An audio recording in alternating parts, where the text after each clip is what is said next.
everyone, and welcome to the first filmed lecture you guys are going to be listening to. As you read, there's going to be four short questions that you have to complete as you listen to this. So just have that out too, so you can respond to it as you go. So the goal for this lesson for this topic is to understand the diversity and also the similarities, the commonality of the various Native American groups of North America.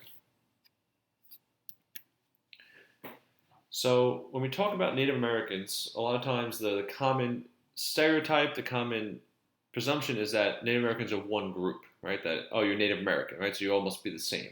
And like any group of people in any region of the world, that's not true.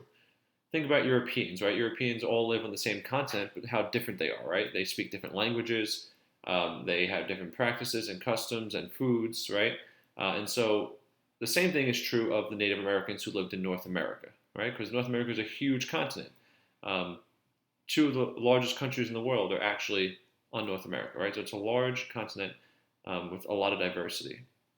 So it's important to know that. And so this map here kind of just briefly, quickly highlights some of that diversity. If you look at the different colors, those represent largely the language groups of the different Native American people who called North America home. And where we are in New York, right, you have the Algonquin. And even in the Algonquin, that means they all speak similar languages, but there's even distinct groups that were part of that group. And so you have such diversity among all these different groups. If you go out to the Midwest, you have the Apache, right? But even among them, there's different groups and different tribes of them. This map also tells you kind of some of the different things they traded, right? Again, highlighting the differences of these groups. So, for example, the Navajo, right? They were known for pottery and blankets and certain crops, whereas tribes in the Northwest, which is modern-day Washington State and Oregon, right? They more known for fish oil, right? Because they're kind of more of a maritime people. The map also tells you the different types of housing they might have had, right? So on the eastern coast of the United States, they have these longhouses. Teepees were more common in the Midwest and what we call pueblos in the Southwest, right? In the more desert, arid region of the United States.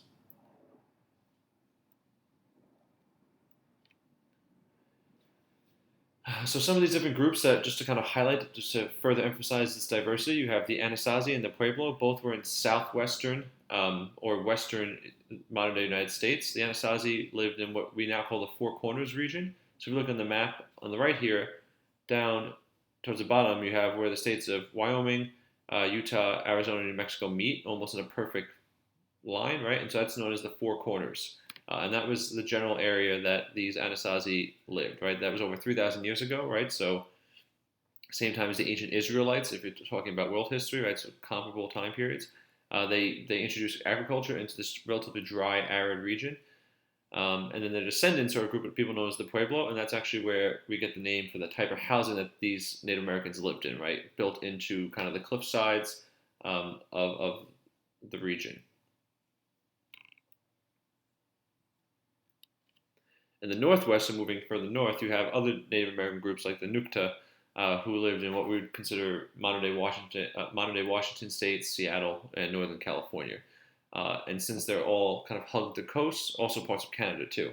Since they all hug the coast, right, they have a much more maritime life, right? They focus a lot more on fishing and hunting sea animals like whales and so on. They're kind of famous for the totems that they designed, right? So you might have heard of a totem pole, and that's kind of one way of representing these totems, which are just spiritual animals that these different tribes had. And so some people made totem poles, right? These groups in the Northwest, they decorated their boats, right? The most important part of their livelihood was their boat and their ability to fish, and so they put their spiritual sacred animals onto their boats. If we come closer to home, you have in the eastern North America, you have the Iroquois and the Algonquin, the two largest groups. And again, even these larger groups can be broken down into different tribes. So there's at least 5 nations of Iroquois, right, that were independent but cooperated with each other. And the Algonquin are also a different group that lived near and around the Iroquois and came into conflict and cooperation with. They both kind of moved seasonally, so they were semi-nomadic. They did have villages, but they did move according to the weather. In the eastern coast, the weather is a little more extreme than it is on the west coast, right? And so in the wintertime, they would move away from the coastlines and into the hinterland, right, into the woods. But again, just like Europeans are different, they also have similarities, right? So Europeans, for example, most Europeans anyway, historically, might speak different languages and have different foods, but most of them were Christian, right? So there are these common themes that do exist in larger areas. And so the same is true of Native Americans, right? So even though it's covering a vast region, they do have some similarities. First off, and really important for our understanding of how Europeans are able to take over eventually, are their attitude towards land ownership. So the Western perspective, the European perspective, the modern American perspective is I bought this, I traded you for this, so now it's mine, right? I own it. It's only mine. That's not what Native Americans thought, right? When they were accepting these gifts from European colonizers, they were seeing that as the right to share the land, right? That the land is not actually owned by anybody, but it's meant to be shared. And that these gifts give you a certain amount of time that you're allowed to share with us as foreigners, but that it wasn't meant to be a permanent thing. Europeans understood it to be a permanent thing, and when Native Americans would come back to their land, right, that caused tension and conflict, which the Europeans who had more weapons and things like that, better weapons, I should say, were able to kind of defeat the Native Americans. Their society is heavily based on familial connections, right, family connections. Which is the case of most civilizations, right? But this is more so in the fact that how things were governed, how things were ruled, were based on tribes, right? And tribes and clans were all related somehow or another. And while European civilization was slightly different than that at this time. They also shared common trading practices and shared trading networks, right? Just like Europeans were trading with each other throughout Europe, Native Americans are trading with each other throughout North America. And so these are some common connections they all have. I want you guys to take a minute to pause the video and read this quote, kind of describing the differences between Native American perspective and and European perspectives. After you read it, one of the questions on your handout here is based on this quote, so take the minute to read this and then respond to it. When you're ready, you can hit play and resume.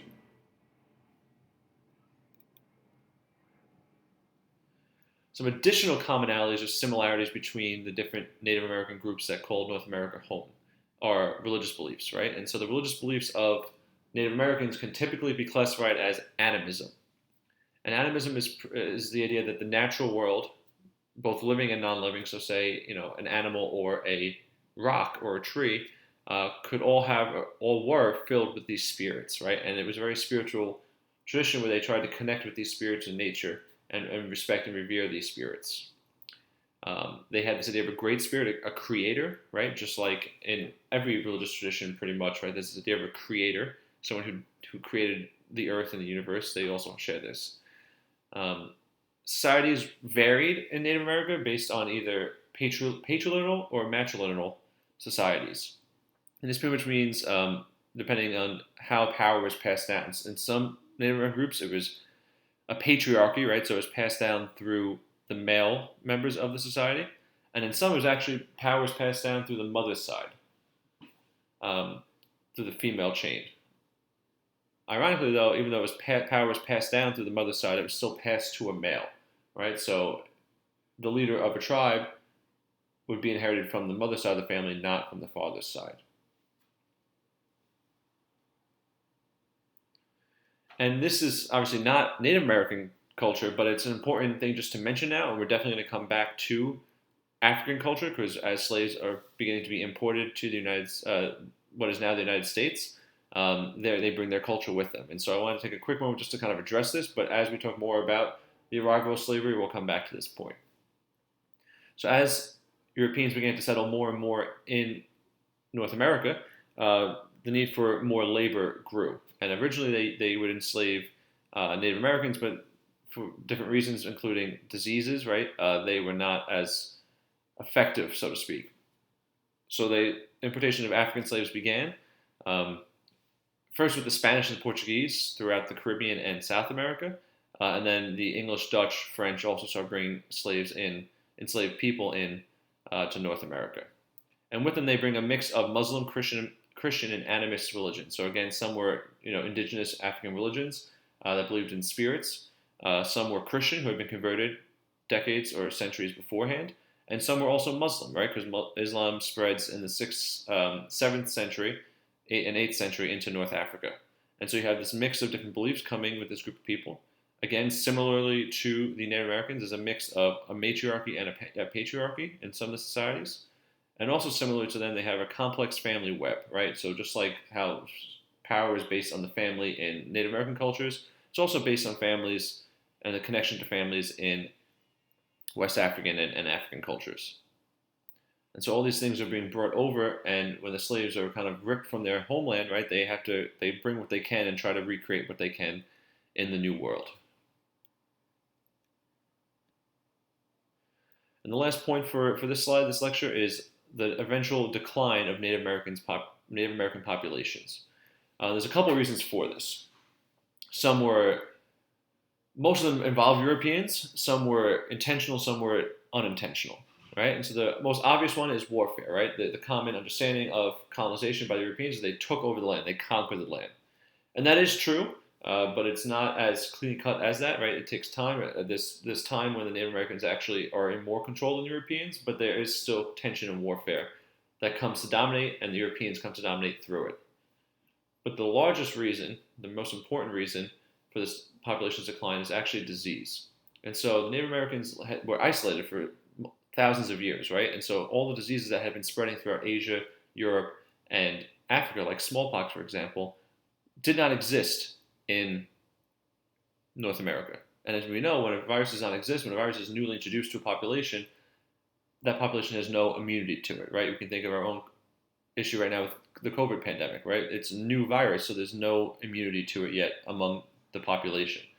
And so when Europeans are arriving, they bring these things like smallpox, which they had survived through and built immunity up to over the centuries, to a population that never had any immunity. And so disease decimates or completely wipes out large parts of the Native American population. And so while it's tragic and upsetting, right, it wasn't necessarily intentional, right? Europeans didn't mean to do this. It was just an unfortunate effect of this colonization period. The different understanding of land ownership, which you mentioned earlier before, right, when Native Americans were kind of essentially tricked into signing these treaties, not fully understanding the European perspective, it was used as justification to push them off their land, right? And once you have Europeans who have guns, right, and better weapons, it's a lot harder to resist when being pushed off your land. Like I mentioned, disease is by far the most significant factor in this decline. And so that's just kind of laying the groundwork for you of what was going on in North America before the Europeans arrived. We're going to spend the next class kind of looking at some different maps and some different stories about Native American culture.